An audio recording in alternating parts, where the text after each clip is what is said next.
Lebanon में एक मंदिर के स्ट्रक्चर पर कुछ ऐसे पत्थर लगाए गए हैं जिनको देखकर इंसानी दिमाग दंग रह जाता है।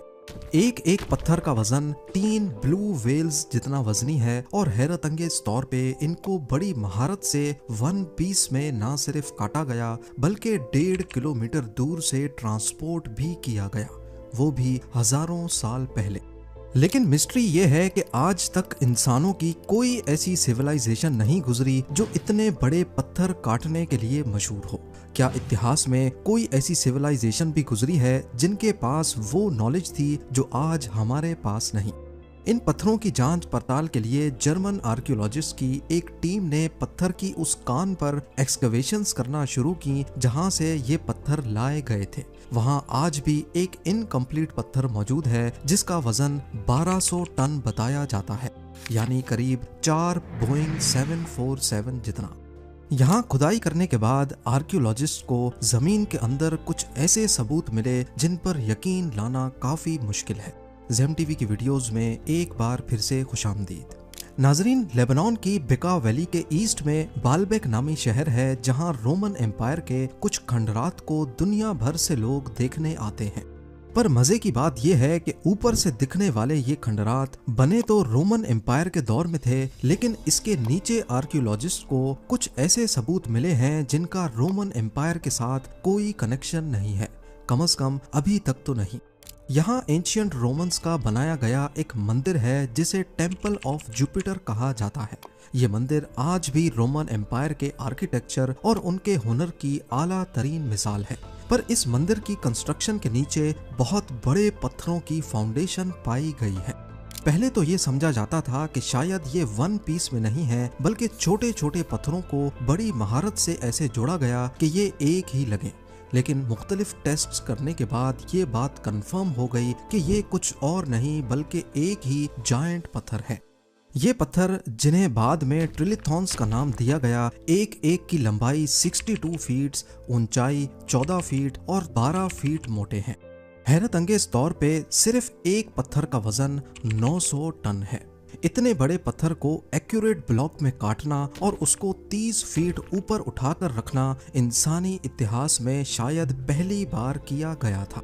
इन पत्थरों की साइज और वजन का अंदाजा लगाना हो तो एक एक पत्थर 9 लाख केजी का है, यानी दुनिया के सबसे भारी जहाज एंटोनोव AN-225 मिरिया से भी 1.5 गुना ज्यादा भारी। और पिरामिड ऑफ गीजा की कंस्ट्रक्शन में इस्तेमाल होने वाले सबसे बड़े पत्थरों से भी 10 टाइम्स बड़ा।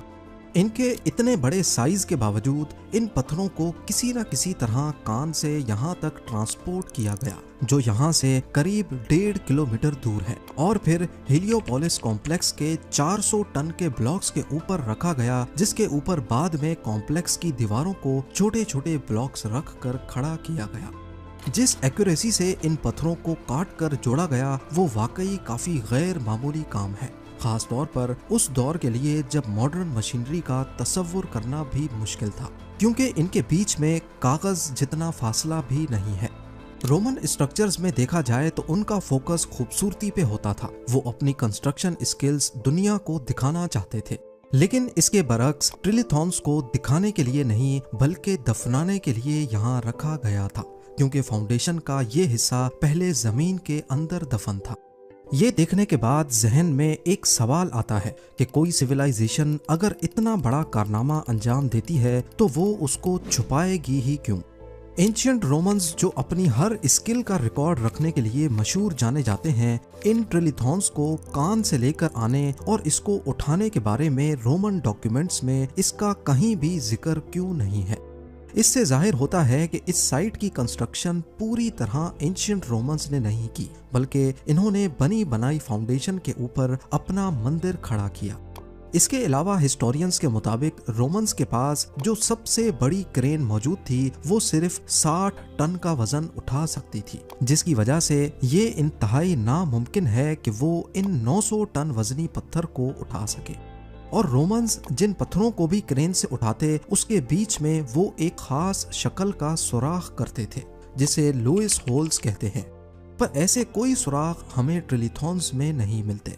अगर रोमन्स की कॉमन इंजीनियरिंग टेक्निक्स का कोई रिकॉर्ड ट्रिलिथॉन को काटने, उठाने और यहाँ तक लाने के बारे में मौजूद नहीं, तो फिर इतनी महारत से ये काम किसने अंजाम दिया? टेम्पल ऑफ जुपिटर की असल फाउंडेशन आखिर बनाई किसने? टेम्पल ऑफ जुपिटर के दूसरे पत्थर फिनिशिंग के साथ लगे हैं, जबकि ट्रिलिथॉन्स की फिनिशिंग भी नहीं है और इन पर विंड और सैंड इरोजन के असरात वाज़े तौर पे दिखाई देते हैं कि जैसे ये हजारों सालों से यहीं पर पड़े थे। कई हिस्टोरियंस का ख्याल है कि इन सब चीज़ों को नज़र में रखते हुए ट्रिलिथॉन्स रोमन एम्पायर के दौर के नहीं, बल्कि ये 12,000 साल पुराने हैं, यानी रोमन एम्पायर से भी 10,000 साल पहले। जो काम आज के मॉडर्न दौर में करना भी नामुमकिन समझा जाता है, वो उस वक्त आखिर किस सिविलाइजेशन ने और कैसे किया? ये एक ऐसा राज है जिसके बारे में आर्कियोलॉजिस्ट अभी तक कुछ नहीं बता सके। बालबेक में सिर्फ यही ट्रिलिथॉन्स नहीं है जो इंसानी दिमाग को चकरा कर रख दें। टेम्पल ऑफ जुपिटर के कंपाउंड में कई मकामात पे इस तरह के बड़े बड़े पत्थर देखे जा सकते हैं। स्टेयर्स के बराबर में 800 टन के इस पत्थर को देखें, इसको हिलाना तक भी कोई मामूली बात नहीं है। इसके बाद आ जाते हैं साउथ वॉल पे, जहां 400 से लेकर 800 टन के बेशुमार ब्लॉक्स पाए जाते हैं। कुछ जमीन के ऊपर हैं तो कई जमीन के नीचे, पर किसी को भी मालूम नहीं कि ये जमीन में कितना डीप है।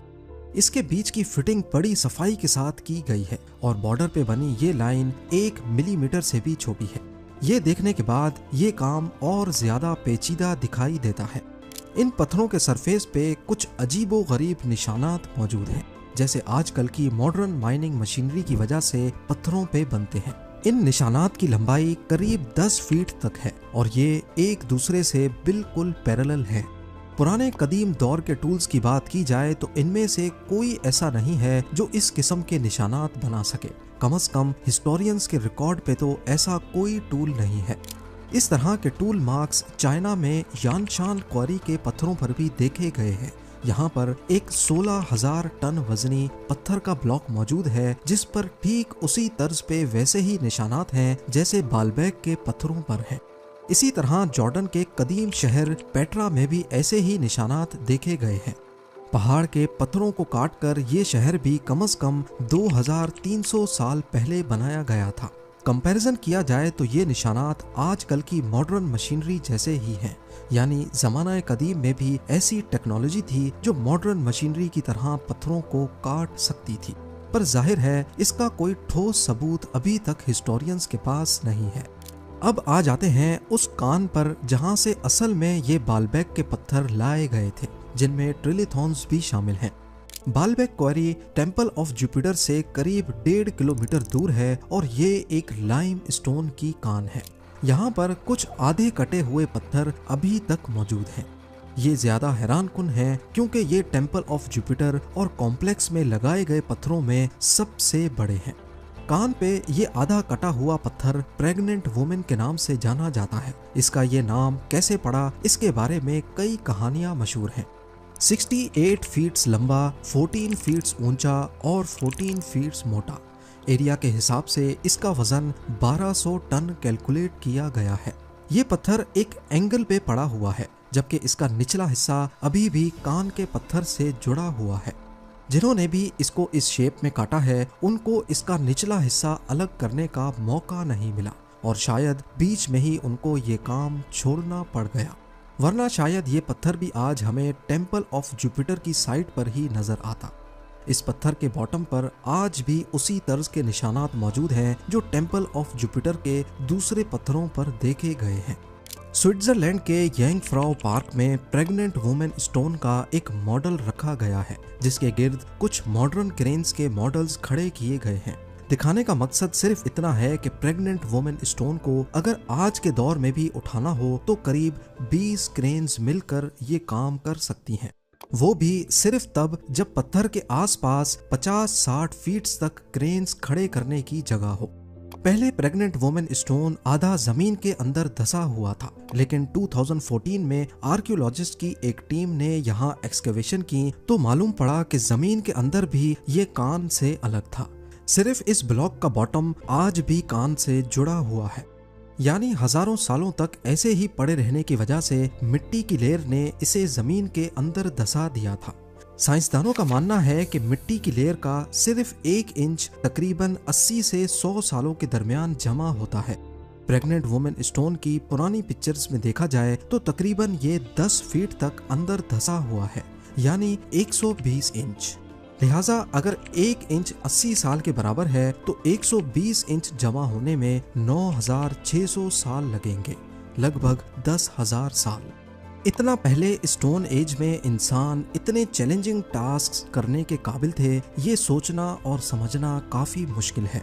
2014 में जब इस पत्थर के लिए एक्सकवेशंस की गईं तो एक और हैरानकुन चीज सामने आ गई, एक और छुपा हुआ पत्थर।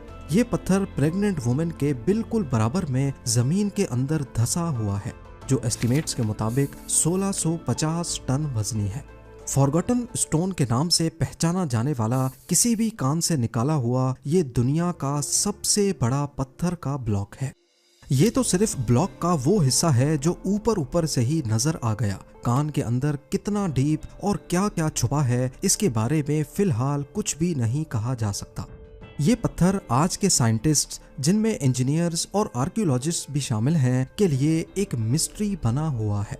इसकी वजह यह है कि जो तरीके उन्हें काटने, ट्रांसपोर्ट करने और बिल्कुल सही जगह पर रखने के लिए इस्तेमाल किए गए वो किसी भी मशहूर कदीम सिविलाइजेशन या हत्ता के आज के बिल्डर्स के लिए भी मुमकिन नहीं लगते।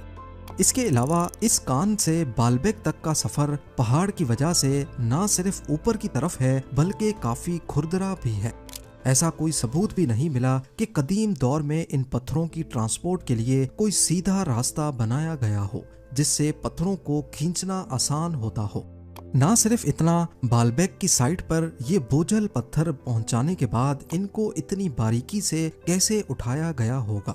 मान भी लिया जाए कि एंशिएंट बिल्डर्स ने पुली सिस्टम का इस्तेमाल किया होगा तो भी पत्थरों पर ऐसे कोई निशानात नहीं मिलते जो किसी पुली सिस्टम के लगने का इशारा दे रहे हों। बाल्बेक के ये द्यो कामत पत्थर हमें एक कदीम सिविलाइजेशन का इशारा देते हैं, वो दौर जब इंसानों का कद काफी बड़ा था और इनका जिस्म किसी देव की तरह ताकतवर। मुख्तलिफ रिलीजियस बुक्स जैसा कि बाइबल, कुरान और हिंदी स्क्रिप्चर्स में भी ऐसे इंसानों का जिक्र है जो काफी लंबे और ताकतवर थे।